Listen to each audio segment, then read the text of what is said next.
आपका हमारे YouTube channel knowledge stories में स्वागत है।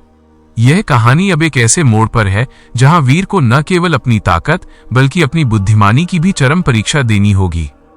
प्रस्तुत है रक्त का उत्सव का अगला भाग। पातालगढ़ का अभेद्य घेरा। चंद्रगढ़ के चौराहे पर लगी आग अभी ठंडी भी नहीं हुई थी कि भानु प्रताप ने अपनी अगली चाल चल दी। उसने महामंत्री समर सिंह को, जो वीर के पिता के सबसे वफादार साथी थे, पातालगढ़ की कालकोठरी में डाल दिया। पातालगढ़ एक ऐसा किला जो जमीन के नीचे बना था और जिसके चारों ओर खौलते तेल की खाइयां थीं। कालकेतु का गठबंधन और छाया पुरुष का रहस्य। भानु प्रताप के दरबार में एक विशाल आकृति बैठी थी। यह कालकेतु का क्रूर राजा अंगार सिंह था। उसके पास हाथियों की ऐसी सेना थी जिन्हें अफीम खिलाकर पागल कर दिया जाता था। वीर को मारना आसान नहीं है, अंगार सिंह, भानु प्रताप ने अपने जख्मों को सहलाते हुए कहा। तभी अंधेरे कोने से वही रहस्यमयी छाया पुरुष बाहर आया। उसकी आवाज सूखी पत्तियों के रगड़ने जैसी थी। वीर भावनाओं का गुलाम है। समर सिंह उसके लिए पिता समान है। वो पातालगढ़ जरूर आएगा और वही उसकी कब्र बनेगी। गुफाओं में वीर व्याकुल था। महामंत्री समर सिंह ने ही उसे युद्ध कला सिखाई थी।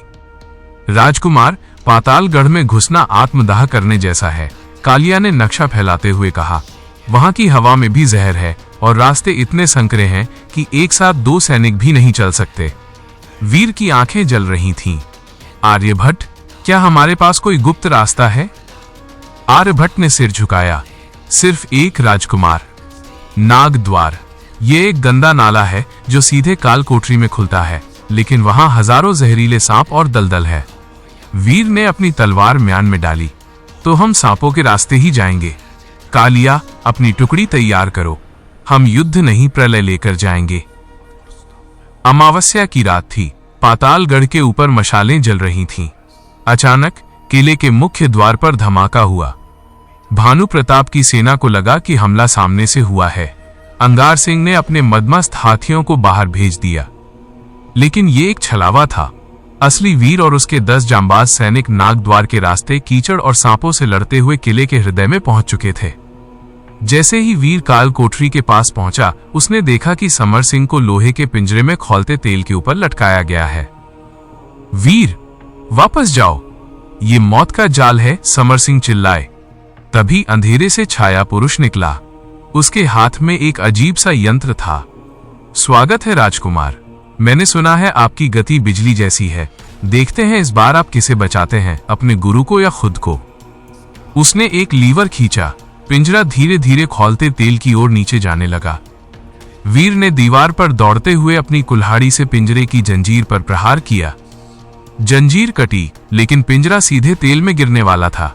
कालिया ने छलांग लगाकर पिंजरे को हवा में ही पकड़ लिया और अपनी पूरी ताकत से उसे किनारे की ओर खींचने लगा। उसके हाथ गरम लोहे से जल रहे थे, पर उसने पकड़ नहीं छोड़ी। छाया पुरुष ने अपनी कटार से वीर पर हमला किया।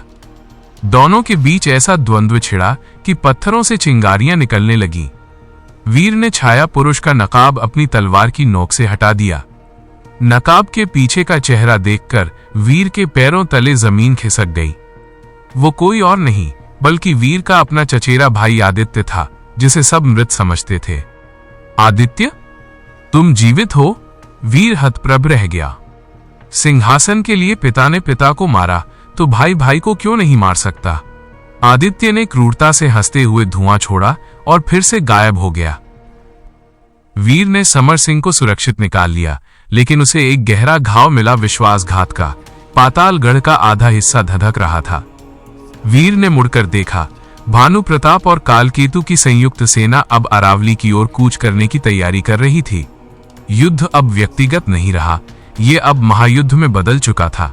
क्या आप जानना चाहेंगे कि अगले एपिसोड में वीर अपने भाई के विश्वासघात का बदला कैसे लेता है और कालकेतु के पागल हाथियों का सामना कैसे करता है?